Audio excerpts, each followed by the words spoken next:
छत्तीसगढ़ सरकार कर रही है 500 रुपए की कटौती। ऐसा हम नहीं, कांग्रेस विधायक अटल श्रीवास्तव कह रहे हैं। वहीं भारतीय जनता पार्टी की मंत्री लक्ष्मी राजवाड़े इस पर सफाई दे रही हैं। विधानसभा में महतारी वंदन योजना, कन्या विवाह और गरीब कल्याण योजना पर भी जमकर बहस हुई। जानेंगे सब कुछ आज की इस वीडियो में। छत्तीसगढ़ विधानसभा के बजट सत्र के 16वें दिन कई योजनाओं में गड़बड़ी को लेकर जमकर बहस हुई है। कांग्रेस और बीजेपी के विधायकों के बीच तीखी नोकझोंक भी हुई। महतारी वंदन योजना, प्रधानमंत्री कल्याण अन्न योजना और मुख्यमंत्री कन्या विवाह योजना पर सवाल उठे। कांग्रेस विधायक अटल श्रीवास्तव ने सरकार पर बुजुर्ग महिलाओं के पेंशन काटने का आरोप लगाया। उन्होंने कहा कि पहले पेंशन के 500 रुपए मिलते थे, लेकिन अब महतारी वंदन योजना के तहत केवल 1000 रुपए ही दिए जा रहे हैं, यानी कि 500 रुपए पेंशन के और महतारी वंदन योजना का 1000 रुपए दोनों मिलाकर 1500 रुपए मिलना चाहिए। वहीं भारतीय जनता पार्टी की मंत्री लक्ष्मी राजवाड़े ने सफाई देते हुए कहा कि सरकार महिलाओं को अंतर की राशि दे रही है, यानी कि अगर पहले 500 रुपए पेंशन के मिल रहे थे तो महतारी वंदन के 500 रुपए ही और मिल रहे हैं। पहले जो पेंशन मिल रही थी उसे योजना में एडजस्ट किया गया है, लेकिन कांग्रेस विधायकों ने इसे जनता के साथ धोखा बताया और इसे तुरंत ठीक करने की मांग की। भाजपा विधायक प्रबोध मिंज ने दिव्यांग अधिनियम 2016 के लागू न होने का मुद्दा उठाया।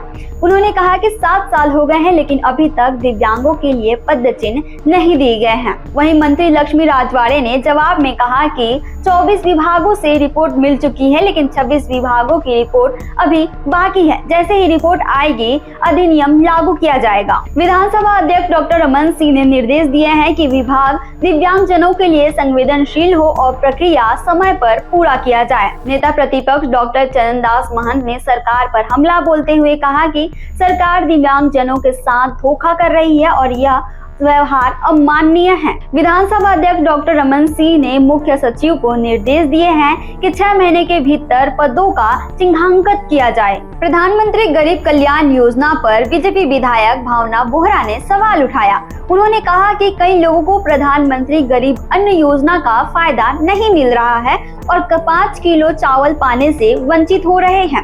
कोरोना काल में 5 किलो अनाज कई लोगों को नहीं मिला, इस पर भी जांच होनी चाहिए। मंत्री दयाल दास बघेल ने दावा किया कि 97% लोगों को योजना का लाभ मिल रहा है, लेकिन विपक्ष विधायकों ने कहा कि अभी भी कई लोग इससे वंचित हैं। इस पर मंत्री कोई स्पष्ट जवाब नहीं दे पाए।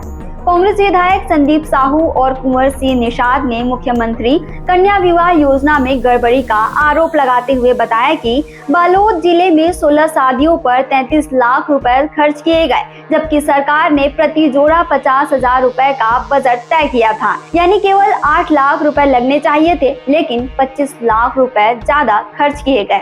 वहीं मंत्री लक्ष्मी राजवाड़े ने सफाई दी है कि सभी विवाह पारदर्शी तरीके से किए गए हैं, लेकिन कांग्रेस विधायकों ने इस पर नाराजगी जताते हुए इसकी जांच की मांग की है। अब जान लेते हैं बजट से जुड़े कई फैसले। नगर निगम बॉन्ड जारी होगा और 200 करोड़ रुपए जुटाए जाएंगे। रायपुर में कॉमर्शियल कॉम्प्लेक्स और इलेक्ट्रॉनिक मार्केट बनेगा। पुराने प्रोजेक्ट बदले गए हैं। 70 वार्डों के लिए एक्शन प्लान बनेगा। विधानसभा का यह सत्र हंगामेदार रहा। महतारी वंदन योजना से लेकर गरीबों के अनाज तक सरकार की योजनाओं पर सवाल उठे। विपक्ष ने सरकार को घेरा, लेकिन कई मामलों में सरकार ठोस जवाब नहीं दे पाई। अब देखना यह होगा कि आगे इन मुद्दों पर क्या कार्रवाई होती है। तो आपको यह जानकारी कैसे लगी, कमेंट में जरूर बताइएगा। डेली अपडेट्स के लिए आप देखते रहिए वयम छत्तीसगढ़।